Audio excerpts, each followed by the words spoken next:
It is a somber day here at the Vatican. The sun is setting behind me, where thousands of people have gathered to mourn the passing of Pope Francis. Pope Francis is gone.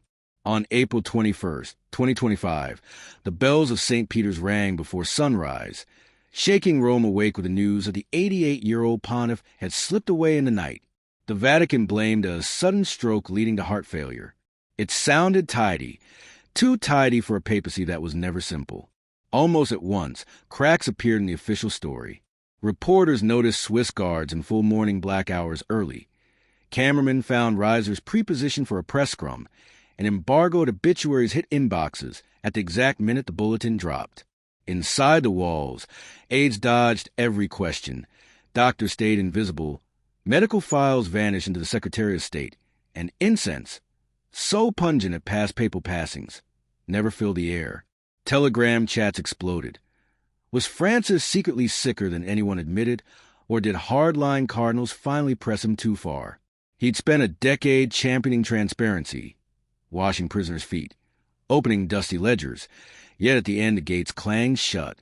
Even stranger, an Argentine journalist swears Francis sent him a voice note hours earlier outlining a blistering encyclical on corporate greed. How does a man pivot from bold manifesto to irreversible collapse overnight? Italian ambulance logs show no emergency call that night. Dr. Fabio Colombo, the Pope's personal physician, hasn't been seen since. A leaked memo warned of escalating tension among senior curial officials unwilling to support forthcoming doctrinal revisions, including a surprise motu proprio that insiders say would strip centuries-old privileges.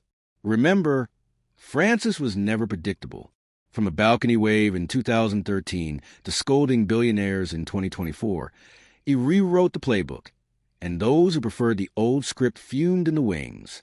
In the coming minutes, we'll follow the clues hiding in plain sight, because what looks like a health story may be the final move in a chess match played on marble floors, and the footprints stretch far beyond Rome. Just a year earlier, talk of resignation felt like tabloid fluff. Yes, Francis used a wheelchair for sciatica, but at Easter 2024 he joked with altar servers and waved crowds into laughter. Off camera, though, night-long coughing fits rattled Casa Santa Marta. A portable oxygen unit shadowed him through corridors. Viewers spotted a brief slur in his Good Friday homily. Vatican media edited it out, but the raw clip sprinted across social feeds. Pneumonia, officials shrugged, yet refused all follow UPS. Why the sudden secrecy? In 2021, the Pope had cheerfully discussed colon surgery, yet by 2024, even visitor logs were redacted. One nurse claims conservative advisors begged staff to downplay every wobble. Terrified another Benedict-style resignation would trigger a media circus and a de facto dual papacy.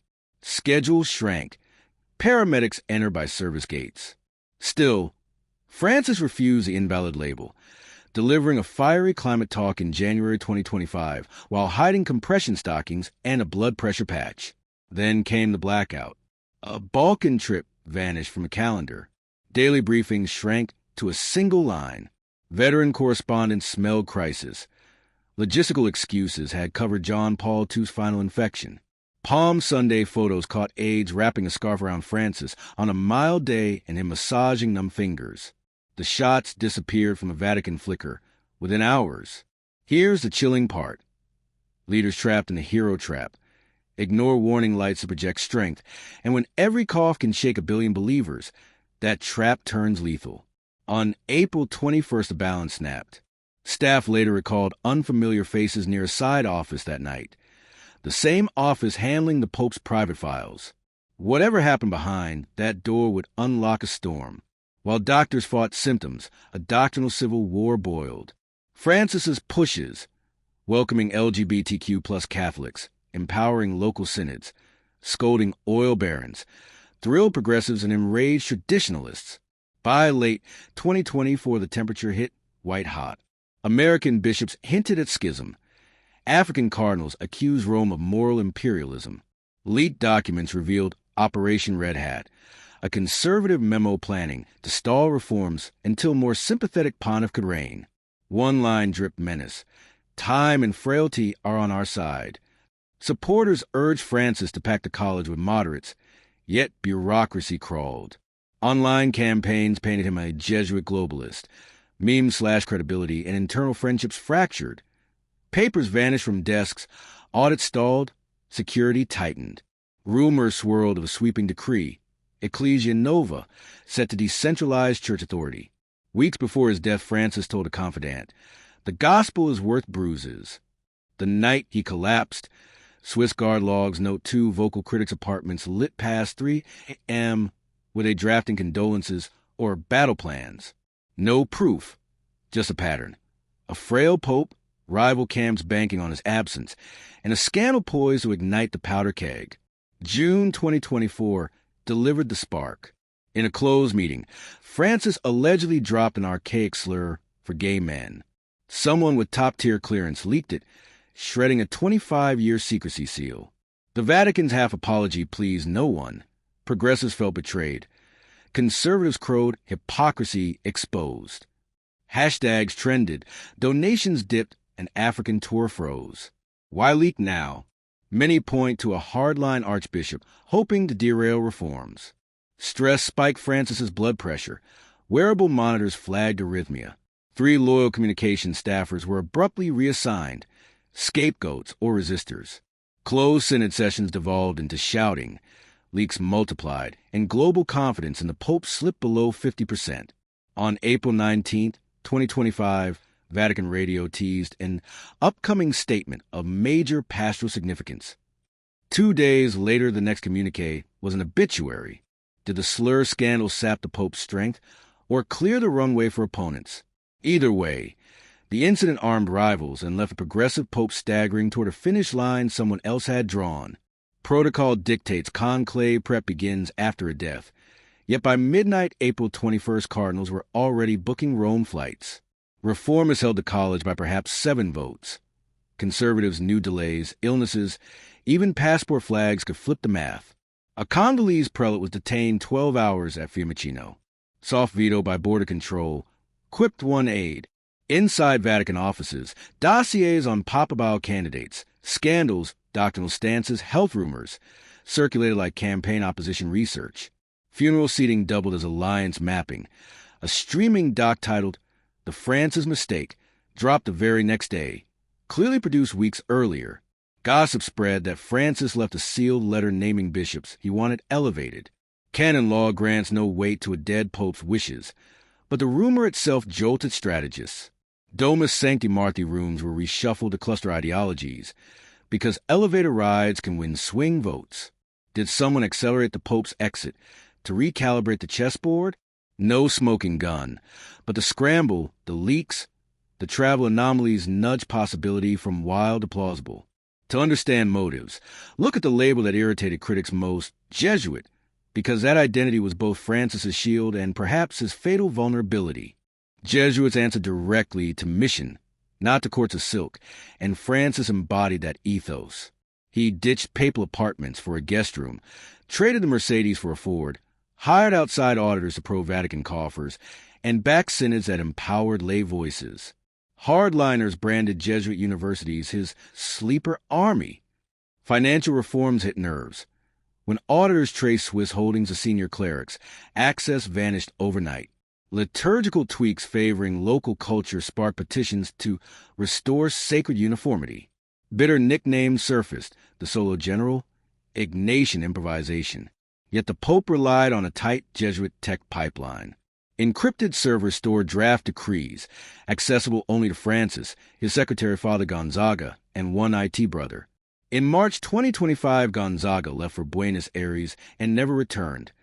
The IT brother credentials were suspended for technical irregularities. Suddenly, the Pope's digital fortress stood unattended. Coincidence or strategic isolation? Old grudges resurfaced easily in Rome. In 1773, a pope dissolved the Jesuits. Some today dreamed of a sequel. A week before his death, Francis told Jesuit novices, "If they silence my voice, promise you'll keep singing." Days later, silence fell. Beneath every headline ran a subterranean river of anti-Jesuit resentment that may have burst its banks on the night he died. Transparency should follow a leader's death. Vatican sovereignty ensured the opposite. Reporters requested basic data, none released. Both civil and religious death certificates were sealed under a protocol normally reserved for security risk fatalities. Dr. Colombo issued a one-line email, then vanished. His clinic shuttered, furniture hauled away at dawn. Roman emergency logs show no ambulance entering Vatican grounds. Rumors cite earlier brain scans revealing multiple microstrokes. A radiologist recalls ischemic zones inconsistent with recent onset. An email ordered staff to standardize all health communications to cardiocirculatory language. Why lock phrasing before an autopsy? Customs records list an urgent DHL delivery 3 days earlier. Experimental anticoagulant XC104. Overdose can trigger fatal hemorrhage. The package was cleared by a deputy secretary known for conservative leanings, not the Pope's doctors. Was it life-saving or lethal? Officials insist protocol was followed, yet they digitized the Pope's charts and split the encryption keys among 3 men, including a cardinal who openly opposed Francis. Each locked file whispers the same riddle. What truth is so explosive it must stay buried? 2 narratives now duel for history. One says age and overwork failed a compassionate pastor, while a clumsy bureaucracy bungled communications. The other reads like ecclesiastical noir. Rivals isolated a reformer, gambled with risky meds, then choreographed the optics to seize Rome. What's indisputable is the vacuum. Millions who felt seen by Francis now fear the door may slam shut. Conservatives sense a chance to reset doctrine. Both camps pray, "Come, Holy Spirit." Yet lobbyist phone bills hint they trust strategy over miracles. Myths thrive where transparency dies. Whispers persist of a Francis dossier packed with draft decrees. Maybe blessings for same-sex couples, maybe financial detonations. If it leaks, corridors from Rome to Rio could shake. Ask the harder question. Why couldn't the institution that preached openness offer openness about its own shepherd's final hours?